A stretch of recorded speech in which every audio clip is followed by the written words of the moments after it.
Dick Sprang worked as a newspaper artist, a Western pulp fiction writer, and he was one of the first Batman cartoonists. After moving to Sedona, he and his companions explored Glen Canyon country for weeks at a time in the 1950s and early 1960s. In 1984, Sprang recorded his memories for the Hite Oral History Project. As a volunteer for Glen Canyon in Page, I had to check off number 17517, folder 10, for the annual museum collection inventory. I knew I'd found gold. Oops, let's go back one, I think. 2, Sprang was born in Fremont, Ohio, and worked in Toledo before moving to New York City. Oh, sorry. There, he haunted bookstores for Western memorabilia, and he bought copies. I think I gotta hold this. He bought copies of the 1921 USGS plan and profile maps, which he later put to good use. And you can view these online at the Klein Library Special Collections, along with the penciled notations. And Hite Ferry, the old Hite Ferry, is located right there. With Dick as our guide, let's journey back to Glen Canyon and Hite. We'll start with the trek down North Wash from Hanksville, which made a lasting impression. The sign warned of 53 wash crossings in 18 miles.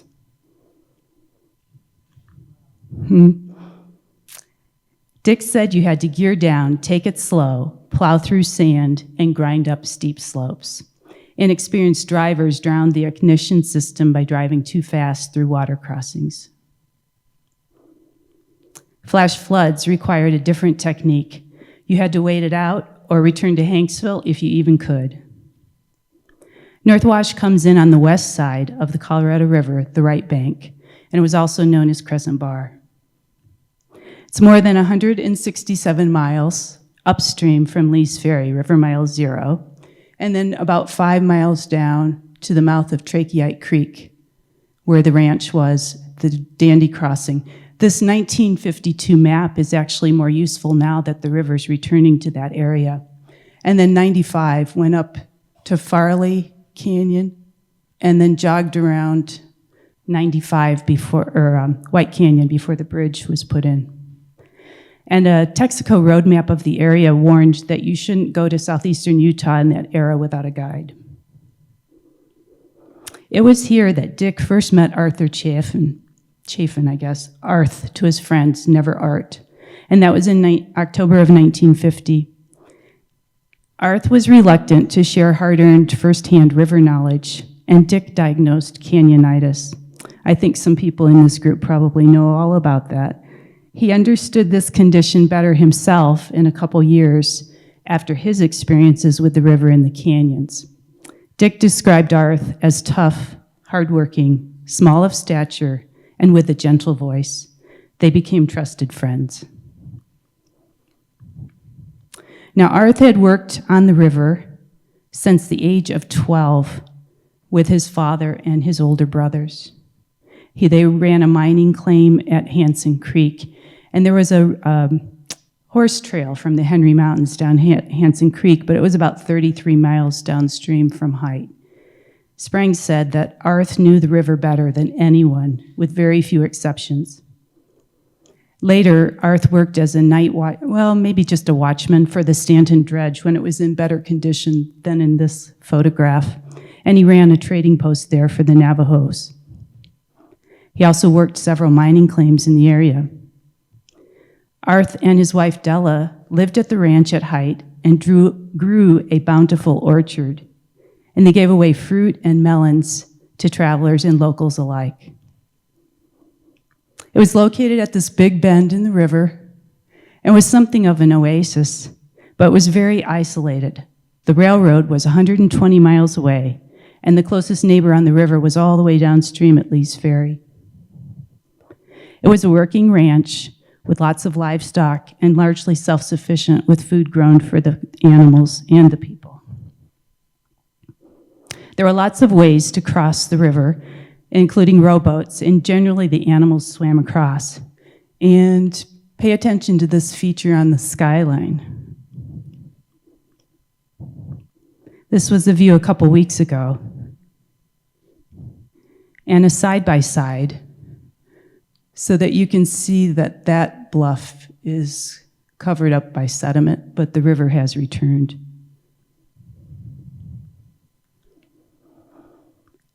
Dick considered Arth a riverbank engineer. He made things work in a remote location. He used old car engines to power the paddle wheel, and there were many iterations of the ferry. For decades, Arth Chaffin lobbied private groups and the state of Utah for money to improve the road. Finally, after World War II, in 1946, southeastern Utah had a better connection to the rest of the state. 400 people attended the dedication of the ferry, September 17, 1946. It included the Utah governor and E.P. Pechtel, who was considered the father of Capitol Reef. Arth Chaffin here shares a laugh with river guide and adventurer Harry Ailson.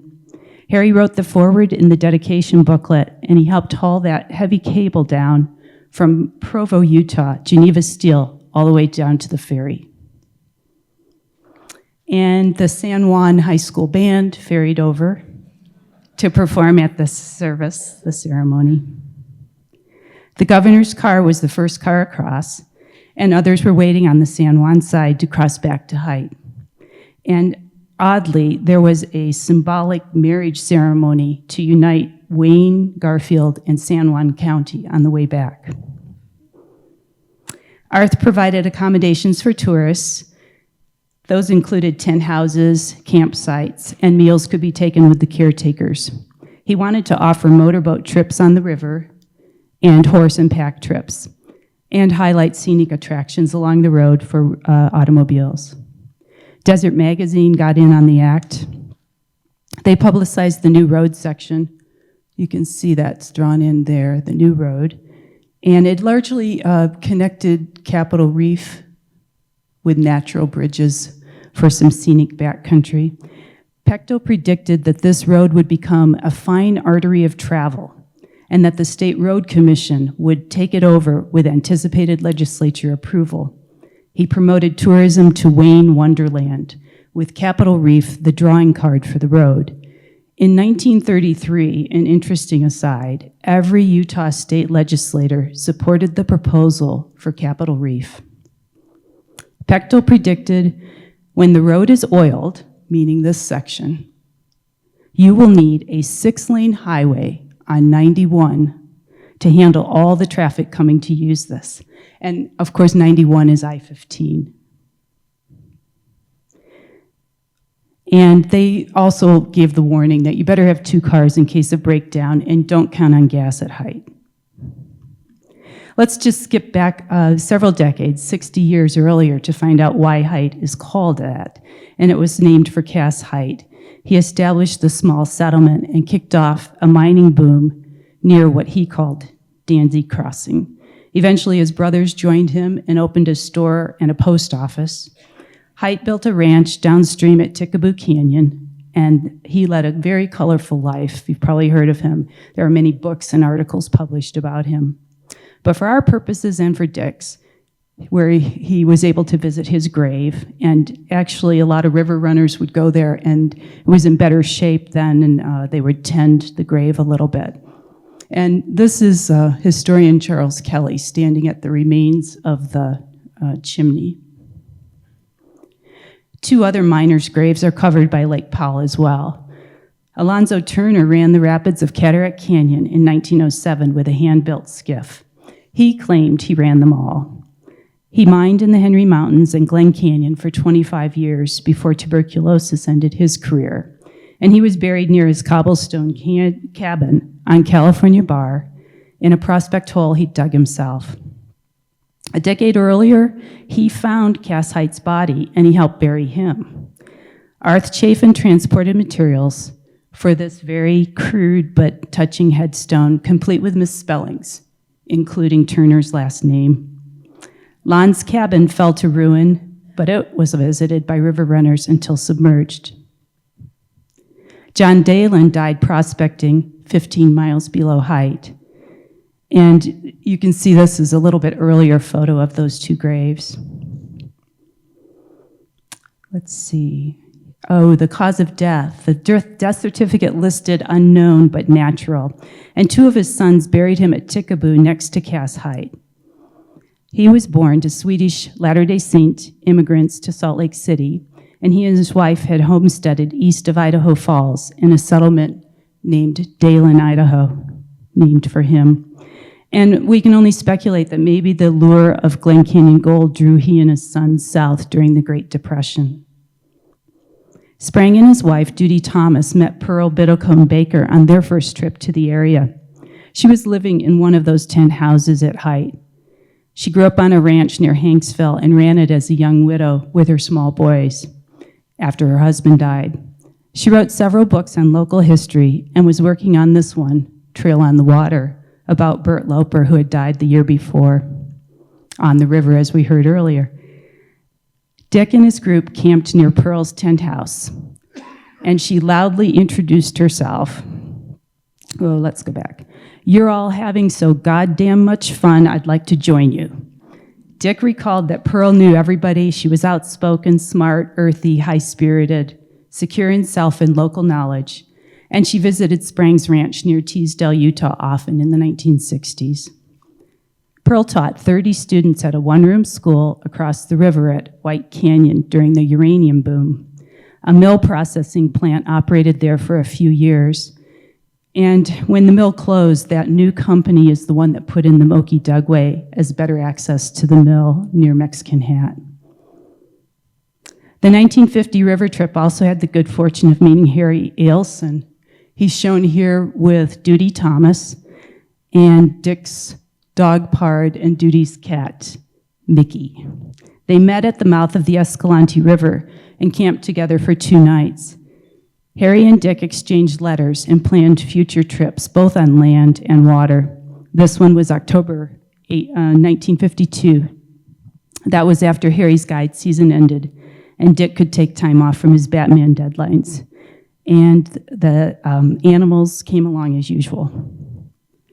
This cat, Mickey, went where no cat had gone before. The couple formed canyon surveys with Harry, with a goal to record every Glen Canyon feature of interest in 1/10 mile segments. Later, they increased that to 1/2 mile, and Dick sent letters to newspapers about their plans. This is some of the Glen Canyon documentation that Dick recorded. You can see how detailed he typed up his notes later about features. This is a schematic map of the Colorado River, the north part of Glen Canyon, the south end, with every canyon that was named, marked, and or unnamed, and what river mile it was at. This one they named Forgotten Canyon, and it took some effort to get into. Dick had noticed from these aerial photographs that it was a huge canyon. He estimated it ran for at least 9 miles. But on the 1921 map, they had just closed off that 3,900-foot contour line, as he wrote here in a letter to Stan Jones. And a closer view from towards the river, you can see how complex those canyons are in there. It took 2 reconnoiters. The first time, the swim was dissuading, and I'm sure those of you who have been in canyons have turned around at these kind of places as well. But 2 years later, they enlarged the Moki Steps 50 feet above the slot. They added safety lines to negotiate a steep slope, and even Pard and Mickey made it up with assists. Up canyon, they stumbled on what Dick called Three Warrior Ruin. It's now known as Defiance House. It appeared undisturbed at the time, unlike all the other pot-hunted sites in the area. Dick described the tangible silence and the sense of reverence from being the first people to see this place since the original inhabitants centuries before. Harry's standing here, Judy's here, and to show how far off up the wall the white pictographs are, Judy's holding this large stick that's taller than she is.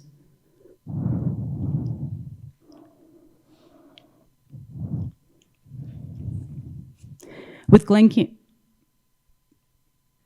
let's see. Oh, this is, Dick, Duty died unexpectedly or after an illness, and Dick married a widow, an artist from Capitol Reef, and she published a book about their 1959 trip, and it's called Goodbye River. With Glen Canyon Dam under construction, takeout was 40 miles upriver from Lee's Ferry at Cane Creek.